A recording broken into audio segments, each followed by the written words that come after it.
саломи маро қабул кунед дӯстони хубам. соат ба вақти прагада ва ба вақти Москав 12 душанбе бошад 14 дар соате ки ҳама рӯза Шаҳлои Гулхоҷа ман бароятон хабарои тозаи Тоҷикистону ҷаҳонро тақдим мекунам ва дар давоми ин суҳбат чун ҳамеша кӯшиш хоҳам кард ки ба суолҳое ки дар ҷараёни пахшҳои мустақим аз мо мепурсед ҷавоб бидиҳам ва умедворам то охири суҳбат моро тамошо хоҳед кард.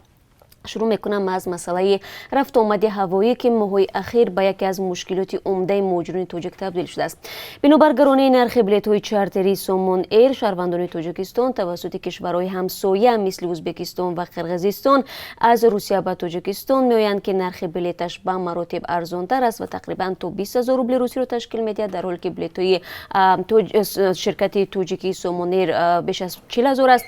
ва имрӯз як бинандаи мо наворе фиристод ки мегӯяд тавассути хатсайри Москав Самарқанд билет гирифтанд, вале ба ҷои он ки парвоз аз фурудгоҳи Вунукова сурат бигирад, аз фурудгоҳи Шереметьево анҷом шудааст ва видеои корбари мо дар озоди видео YouTube гузошта шудааст ки дар он ӯ мегӯяд бинобар ин мусофирони тоҷик то чанд соат дар фурудгоҳ саргардон шуданд.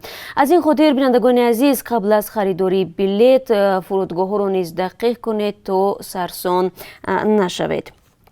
тумани ғафз бар фарози шаҳри Душанбе субҳи панҷшанбеи 10 декабр сабаби фуруди изтирории се ҳавопаймои ширкати Somon Air дар Хуҷанд гашт ки аз Москав, Новосибирск ва Сургут ба пойтахти Тоҷикистон парвоз мекарданд.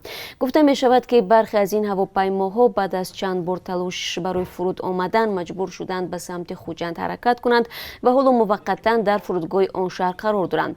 Муроҷон Додухонов, намояндаи ширкати Somon Air дар Хуҷанд ба Радиозодӣ гуфт, дар се ҳавопаймо ҳудуди 500 мусофирон қарор доранд ва қарор аст то нисфи рӯзӣ ба Душанбе парвоз кунанд. онҳоро тӯли ин чанд соати таъхири парвоз дар дохили ҳавопаймо бо маводи хӯрокаи захиравӣ таъмин карданд ва бинобар ин ба фурудгоҳи байналмилалии Хуҷанд нафароварданд, гуфт намояндаи ширкати Somon Air. вале бархе мусофироне ки дар дохили ҳавопаймоҳои Somon Air ҳастанд инро рад карда гуфтанд ба онҳо хӯрок надоданд. яке аз ин мусофирон ба Радиозодӣ гуфт на берун баромадан мемонанд ва на хӯрок медиҳанд, мардум дар азобанд. ҳамкорони мо ин мавзӯъро аз Хуҷанду Душанбе пайгирӣ доранд ва дар давоми рӯз бароятон тафсилот медиҳем. дар ҳамин ҳол ширкати АРС масъули нигоҳубини роҳи Душанбе Чанок мегӯяд новобаста ба боридани барфи зиёд шоҳро барои рафтуомади мошинҳо боз аст. танҳо ба мошинҳои калони борбар ба таври муваққатӣ раво манъ шудааст. намояндагони ширкат мегӯянд чунин тасмим ба хотири он гирифта шудааст ки барои ҳаракати мошинҳои дигар монеа эҷод нашавад. роҳи Душанбе Чанок ягона роҳи заминист ки пойтахтро бо шимоли кишвар мепайвандад. ҳар сол дар фасли зимистон ба сабаби фаромадани тармад дар ин роҳ чандин нафар ҷон мебозанд.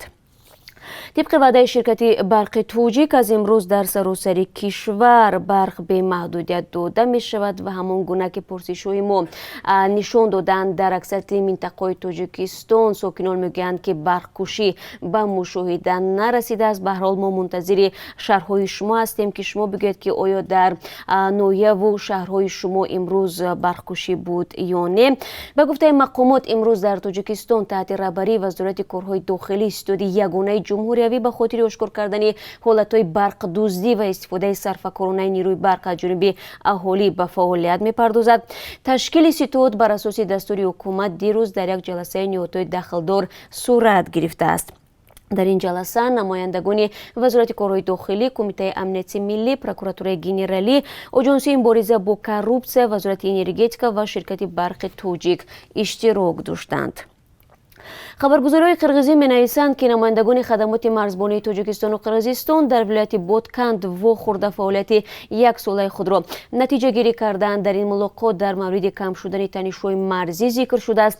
аз ҷумла гуфта шудааст ки соли 2014 дар марзи ду кишвар 39 муноқиша рух дода буд. соли ҷорӣ бошад 9 ҷанҷоли марзӣ сурат гирифтааст. марзбонони ду давлат вазифадор шуданд ки дар ҷилавгирии ҳуқуқвайронкуниҳо дар марзи давлатиро пурзур намоянд ва ҳамчунин ҳангоми ҳалли мушкилоти марзӣ бо ҳамдигар ҳамкорӣ кунанд. дар вилояти суғд нисбати 84 мансабдор барои фурӯши ғайриқонунии замин парвандаи ҷиноятӣ буз шудааст. дар ин бора Азия плюс аз қавли достонии ин вилоят хабар медиҳад. ба гуфтаи манбаъ, дар пайи санҷиши 2 соли ахир достонии 440 нафарро аз рӯйхате берун кардааст, ки ба замин эҳтиёҷ надоштанд, вале дар асоси қарори махсус соҳиби қитъаи замин шуданд. аз ҷумла гуфта мешавад, дар баъзе ҷойҳо комитеҳои ҷамъиятӣ вазъи оилавии муроҷиаткунандагонро хуб наомӯхта бе асос онҳоро ниёзманд эътироф карданд, вале ба хонаводаҳои воқеан эҳтиёҷманд замин надоданд. мусоҳиби хабаргузорӣ афзуда аст, дар шаҳру навоҳии Исфараву Панҷакент барои 2000 афроди ниёзманд солҳои тӯлонӣ ҳуҷҷатҳои заруриро ҷиҳати истифодаи замин таҳия накарданд ва ин боис шудааст, ки онҳо натавонистанд сари вақт барои сохтмони хона шурӯъ кунанд. вобаста ба ин ҳолатҳо 43 мақомдори баландпоя ба ҷавобгарии интизомӣ ва 193 нафар ба ҷавобгарии маъмурӣ кашида шуданд. суди ҳарбии гарнизони душанбе як сарбозро бо иттиҳоми саркашӣ аз идомаи хидмати ҳарбӣ ба 1 соли зиндон маҳкум намудааст. додгоҳ мегӯяд Азизҷон Юлдошев, сарбози қисми ҳарбии ноҳияи Рӯдакӣ, барои озод шудан аз хизмат ба ҷони худ хатар эҷод карда ва моҳи феврали имсол сӯзанро фурӯ бурдааст. баъди ин бидуни сабаб ва худсарона маҳалли хизматро тарк мекунад. ӯро гурӯҳи кофткови қисми ҳарбӣ аз ҳудуди ноҳияи Варзо пайдо мекунанд. ташхиси додгоҳи тиббӣ муайян кардааст, ки бинобар хӯрдани сӯзан саломатии сарбоз зарари сабук дидааст, вале маълум нест, ки пайвандони Юлдошев ба ҳукми додгоҳ чӣ назар доранд. зимнан моҳи сентябри имсол як аскари дигар ҳам барои саркашӣ аз хизмат ва хӯрдани сӯзан ба 2.5 соли зиндон маҳкум шуд, вале хешовандони ин сарбоз гуфта буданд, ки маҳкумшуда дар пайи бадрафторӣ дар қисми ҳарбӣ даст ба чунин амал задааст. ҳоло бошад дар бораи ҷадвали парвозҳо дар масири Русияву Тоҷикистон барои шумо маълумот медиҳам. фардо ширкати Сомон Эйр 5 парвози чартириро дар мадди назар гирифтааст барои интиқоли мусофирон. 3 парвоз аз Москав ва 1 парвози дигар аз Санкт Петербург ва Қазон ба пойтахти Тоҷикистон амалӣ мешавад.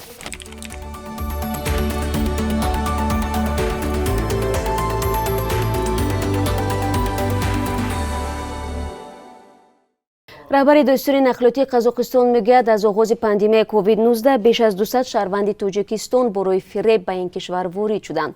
Ернат Сибонқулов гуфт, ки аз 13 майи соли ҷорӣ бинобар пандемияи коронавирус барои вуруди шаҳрвандони хориҷӣ маҳдудият ҷорӣ шудааст. дар айни замон онҳое ки ҳуҷҷати табобат дар муассисаҳои тиббии Қазоқистонро доранд ба кишвар роҳ дода мешаванд.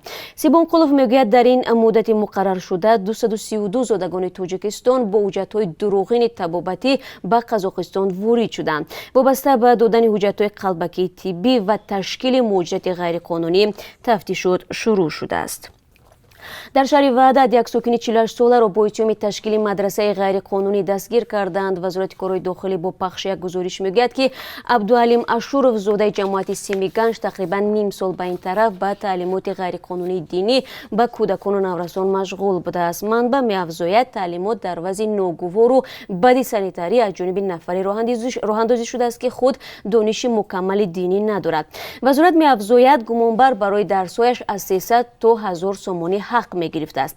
бояд гуфт, дар Тоҷикистон амалан барои таълими кӯдакон ягон мактаби динӣ вуҷуд надорад. то 2 соли пеш беш аз 20 мадрасаи динӣ дар кишвар баста шуд ва ҳоло ба ҷуз донишкадаи исломӣ дар Душанбе дар ҳеҷ ҷо дини ислом тадрис намешавад.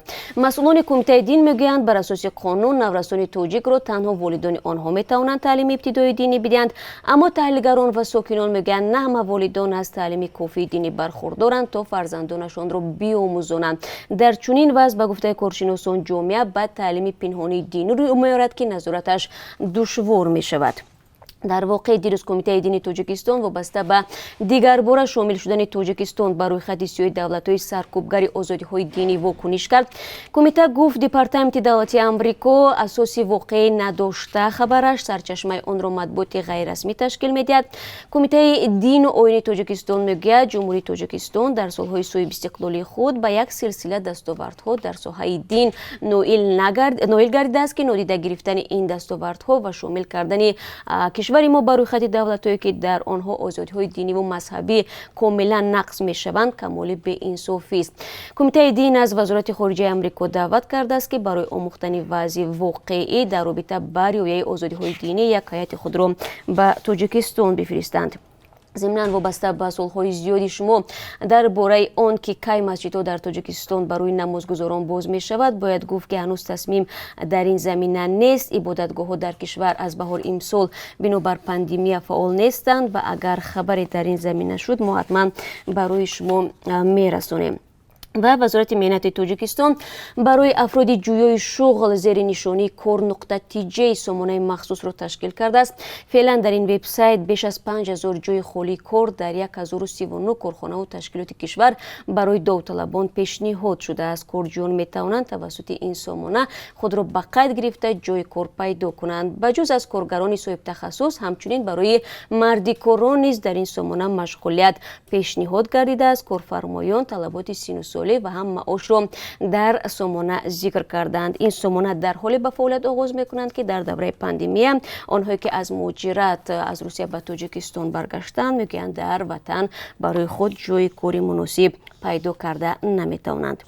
و بینندگان عزیز چون همیشه در پایان صحبت برایتان درباره قربی اسعار خارجی میگم. بانک ملی نرخ $1 رو امروز 11 سومانی و 30 درم و 1 یورو رو 13 سومانی و 67 درم مقرر کرده است. قربی روبل روسی نسبت روز گذشته 90 درم پایان رفته است. امروز 1000 روبل روسی 152 سومانی و 60 درم ارزش دارد.